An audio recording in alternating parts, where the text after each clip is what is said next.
नमस्कार दोस्तों, GS special series में एक बार फिर से आप सभी का स्वागत है। दोस्तों आज आपके लिए मैं एक ऐसा टॉपिक लेके आया हूं जो कहीं ना कहीं कई बच्चों को कंफ्यूज करता रहता है। अभी आने वाले पिछले कई एग्जामों में ऐसे क्वेश्चंस आए जहां पर बच्चों ने जानबूझ के ऐसी छोटी छोटी गलतियां की जो उन्हें गलतियां नहीं करनी थी।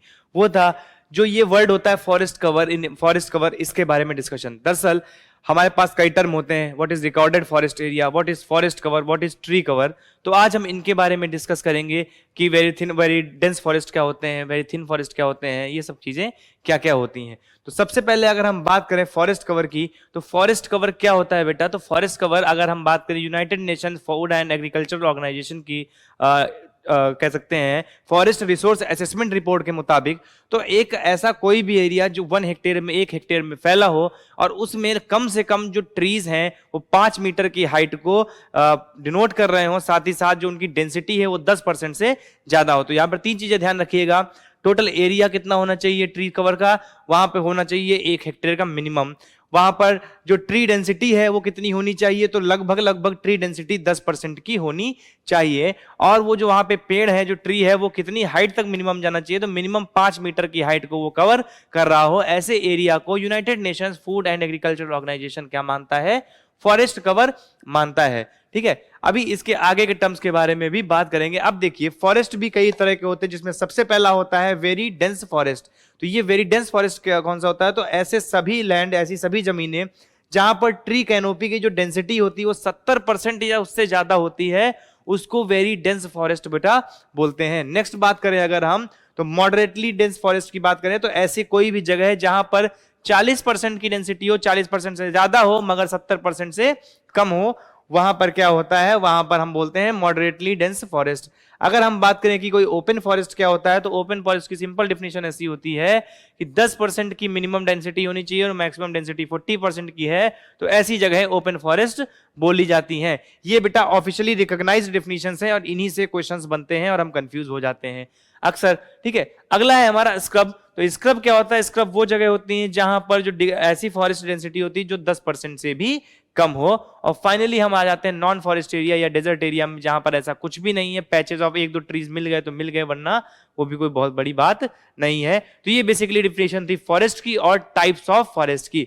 अब अगर हम बात करें बेटा, इसमें एक टर्म आता है रिकॉर्डेड फॉरेस्ट एरिया, और भी जैसे मैंने बताया था ना फॉरेस्ट रिसोर्स असेसमेंट की रिपोर्ट के हिसाब से, तो फॉरेस्ट रिसोर्स असेसमेंट के हिसाब से मैंने बताया कि क्या हो, 1 हेक्टेयर का एरिया हो, 10% की मिनिमम डेंसिटी होनी चाहिए और उसके बाद कम से कम 5 मीटर की हाइट का कैनोपी भी होना चाहिए। तो रिकॉर्डेड फॉरेस्ट एरिया क्या होता है? तो बेटा रिकॉर्डेड फॉरेस्ट एरिया वो एरिया होता है जो गवर्नमेंट रिकॉर्ड्स के अंतर्गत फॉरेस्ट के अंदर रजिस्टर्ड है। ठीक है, गवर्नमेंट लगातार कोशिश करती रहती है कि नए एरिया डिस्कवर करके रजिस्टर किए जाएं, लेकिन जो नहीं है उनको हम अभी तक फॉरेस्ट में नहीं मानते, लेकिन जो रिकॉर्डेड है उनको रिकॉर्डेड फॉरेस्ट एरिया के अंतर्गत रखा जाता है और वन विभाग का प्रॉपर निगरानी भी वहां पर रखी जाती है। ट्री कवर क्या होता है? तो ट्री कवर ऐसे कोई भी पैचेस ऑफ ट्रीज होते हैं। जनरली क्या होता है कि जैसे ट्रीज लगे हुए 5-7 पेड़ एक जगह लगे हुए हैं, तो उसको फॉरेस्ट नहीं बोल सकते, लेकिन वो पैचेस ऑफ ट्रीज हैं तो उनको ट्री कवर भी बोला जाता है। और इन सब पूरी डाटा को मिलाकर ही हमारा क्या बनता है? फॉरेस्ट रिसोर्सेज इन इंडिया बनते हैं। अब अगर हम बात करें इस बार लॉस की, तो इसके लिए मैंने एक वीडियो IFSR रिपोर्ट में बनाया था, इंडियन फॉरेस्ट स्टेट रिपोर्ट पे, तो उसका एक क्विक रिवीजन में करा दे रहा हूं। तो देखिए इस बार क्या हुआ था, जो अगर हम बात करें लॉस की, तो सबसे ज्यादा लॉस जो है किस स्टेट को हुआ है? नॉर्थ ईस्टर्न स्टेट में। तो उसमें अरुणाचल प्रदेश इस लिस्ट में टॉप पर है। इसमें इस बार लगभग इसको 257 स्क्वायर किलोमीटर एरिया का जो आपका फॉरेस्ट होता है वो लॉस हुआ है। तो एक बार आप इस लिस्ट को देख सकते हैं, क्योंकि लॉस का है तो आप लिस्ट बना सकते हैं। सबसे ज्यादा अरुणाचल प्रदेश, देन आपको किससे लॉस हुआ है? देन आपको मणिपुर का लॉस हुआ है, देन आपका हुआ है नागालैंड का। तो Arunachal Pradesh, Manipur and Nagaland is top 1 to 3 states जिनको लॉस हुआ है। और अगर गेन की बात करें तो Andhra is the biggest state जिसने गेन किया है। तो आप इस मैप को एक बार सर्च कर सकते हैं, पढ़ सकते हैं।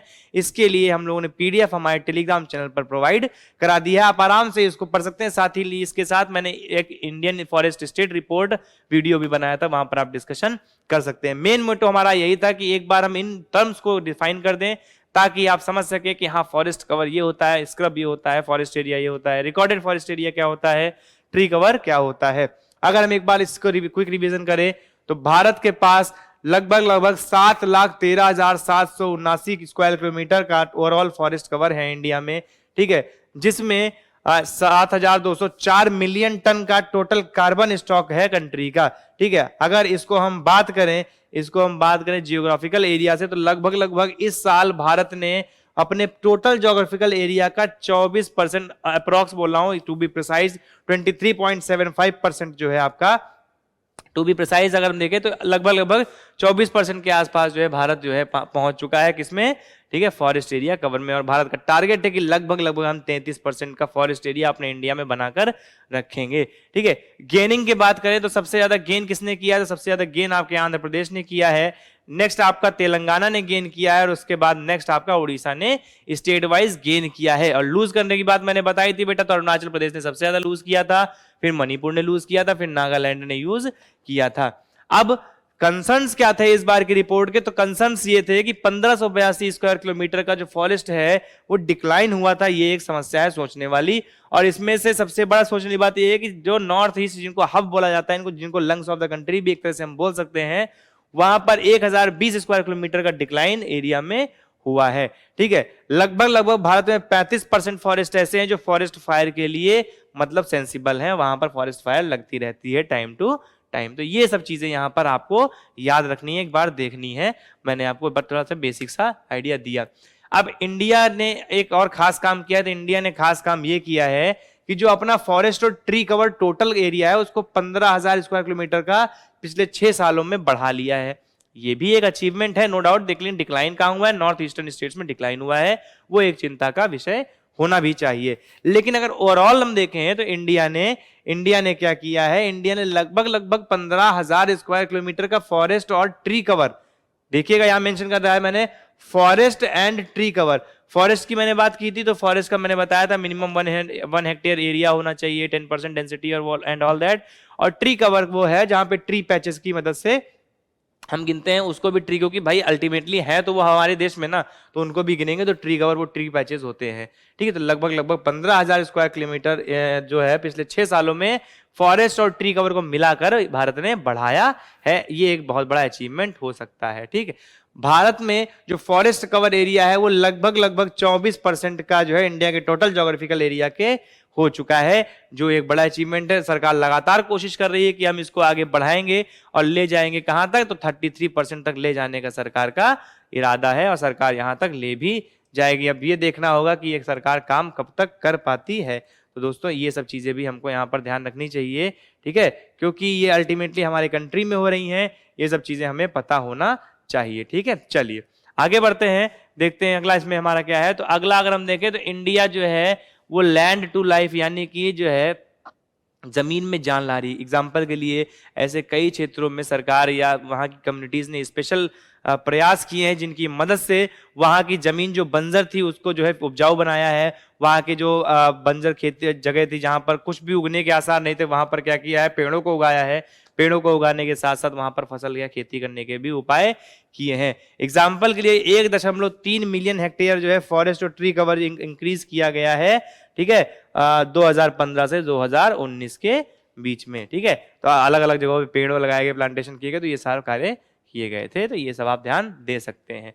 बेटा ये डाटा थी आज आपके लिए फॉरेस्ट कवर और ट्री कवर के ऊपर। उम्मीद करता हूं वीडियो आपको अच्छा लगा होगा। इसमें कुछ अगर अच्छा लगा तो प्लीज कमेंट में बताएं, इसको लाइक करें, शेयर करें अपने दोस्तों के साथ, चैनल को सब्सक्राइब करें। इसकी पीडीएफ हमारे टेलीग्राम चैनल पर मिल जाएगी, वहां से आप एक्सेस कर सकते हैं। नेक्स्ट ये वीडियो आपको आज शाम तक, ये वीडियो के साथ साथ अगले बार हम आपके लिए और भी नए वीडियोस लाएंगे। इसमें हमारा जो सबसे इंपॉर्टेंट टॉपिक होगा वो इंडिया का जो सप्लाइंग ग्रुप है आपका, न्यूक्लियर सप्लायर ग्रुप है, उसमें इंक्लूजन के लिए जो बात चल रहा है उस पर हम डिस्कशन जरूर करेंगे। मोस्ट प्रोबेबली इस वीक के एंड तक वो वीडियो भी आ जाएगा। ठीक है, तो आज के लिए इतना ही। कल हम फिर मिलेंगे हमारे डेली करंट अफेयर्स क्लास में, तो उसको देखना ना भूलिए। तब तक के लिए नमस्कार, thank you, have a nice day.